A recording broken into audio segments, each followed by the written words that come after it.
중동 전쟁의 이 새로운 국면에서 가장 심각한 신호 중 하나가 이제 막 힘을 얻기 시작했습니다. 이스라엘은 이란과 헤즈볼라와의 충돌 속에서 최대 40만 명의 예비군을 동원하도록 군에 허가했습니다.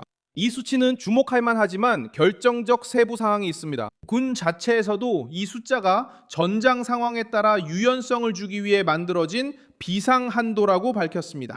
이 결정의 중심에는 베냐민 네타냐후 정부, 이스라엘 군 수뇌부, 그리고 이스라엘 전쟁 기계의 핵심인 예비군이 있습니다. 이 조치가 승인되었을 때 전쟁은 이미 여러 방향으로 동시에 진행되고 있었습니다. 미국과 이스라엘의 이란에 대한 공격은 2월 28일에 시작되었고, 헤즈볼라는 테헤란을 지원하기 위해 3월 2일부터 이스라엘을 공격하기 시작했습니다. 그때부터 압박은 단순히 공중에서만 이루어지는 것이 아니라 국경 전투와 영토 쟁탈전까지 포함하게 되었습니다. 이 시점에서 언론을 지배하는 질문이 등장합니다.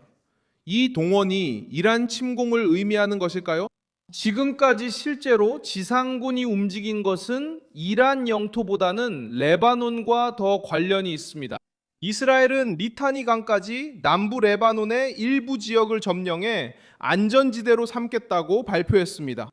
이 지역은 레바논 영토의 거의 10분의 1에 해당합니다.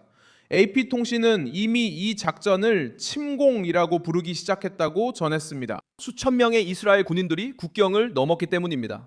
그리고 지상 전투는 이미 최소 3주째 이어지고 있습니다. 이란은 이 전쟁에서 또 다른 큰 전선으로 등장합니다. 이번 금요일 이스라엘은 다시 한번 이란 핵 프로그램과 관련된 시설을 공격했습니다. AP통신은 아라크의 중수 생산단지와 야즈드의 옐로 케이크로 알려진 우라늄 정광 생산 시설이 공격을 받았다고 보도했습니다. 이스라엘이 테헤란에 대한 공세를 확대하고 강화하겠다고 경고한 지 몇 시간 만에 일어난 일입니다. 즉, 이란과의 충돌은 여전히 치열하고 점점 더 격화되고 있지만 공식적인 지상군 투입 발표가 아니라 폭격, 미사일, 전략적 인프라 공격의 형태로 진행되고 있습니다. 파리에서 마르코 루비오 의원은 이란에 대한 군사적 목표는 지상군 투입 없이도 달성할 수 있으며 작전은 몇 달이 아니라 몇 주 동안만 지속되어야 한다고 밝혔습니다. 그렇다면 왜 최대 40만 명의 예비군을 동원할 여지를 두는 걸까요? 이스라엘이 여러 시나리오에서 장기전을 유지할 수 있는 충분한 군 인력을 확보하기를 원하기 때문인가요? 동시에 이란에 대한 공격, 헤즈볼라와의 전투, 남부 레바논 점령, 자국 영토 방어, 그리고 새로운 지역 위협에 대응해야 하기 때문입니다. 이러한 동원 한도는 전쟁 보험과 같은 역할을 합니다. 이는 군 지휘부가 병력을 신속하게 증강할 수 있는 자유를 제공합니다. 만약 분쟁이 더 통제 불능 상태로 치닫는다면 이 결정의 무게는 이스라엘 국경을 훨씬 넘어섭니다. 로이터 통신에 따르면 이번 전쟁으로 브렌트유 가격이 이미 배럴당 112달러에 근접했으며 분쟁이 시작된 이후 50% 이상 상승했습니다. 그리고 호르무즈 해협에서의 차질은 전 세계의 에너지, 운송, 시장을 계속해서 흔들고 있습니다.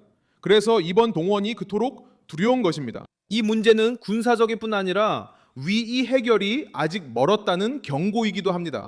명확하고 입증된 사실은 엄청난 규모의 군사적 도약이 있다는 것입니다.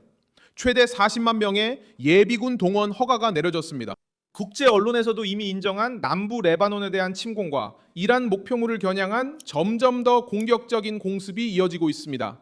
외교가 실패하고 갈등이 한 단계 더 격화된다면 이 숫자는 새로운 확전의 기반이 될 수 있습니다.